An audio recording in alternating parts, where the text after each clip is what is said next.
গল্পের নাম সৎ ব্যবসায়ী। মদিনার এক ব্যবসায়ী ছিলেন, যিনি সব সময় সৎভাবে ব্যবসা করতেন। তিনি কখনও ওজনে কম দিতেন না, পণ্যের দোষ গোপন করতেন না এবং সব সময় গ্রাহকদের সঙ্গে ভালো ব্যবহার করতেন। একদিন এক ক্রেতা তাকে বলল, আপনি চাইলে একটু চালাকির সঙ্গে কথা বললে আরও লাভ করতে পারেন, যেমন পণ্যের গুণ বেশি করে বললেই হয়।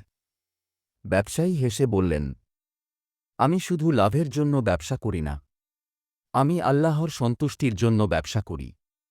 রাসূল সাল্লাল্লাহু আলাইহি ওয়াসাল্লাম বলেছেন, সৎ ও বিশ্বস্ত ব্যবসায়ী কিয়ামতের দিনে নবী, সত্যবাদী ও শহীদদের সঙ্গে থাকবে। তিরমিজি। তার সততার কারণে মানুষ তার ওপর আরও বেশি বিশ্বাস করতে লাগল, তার ব্যবসা বাড়তে লাগল এবং তিনি মানসিক প্রশান্তি লাভ করলেন। নীতিশিক্ষা। সততা শুধু একটি গুণ নয়, এটি ইবাদতের একটি রূপ। সৎ ব্যক্তিকে আল্লাহ দুনিয়া ও আখিরাতে উত্তম পুরস্কার দেন।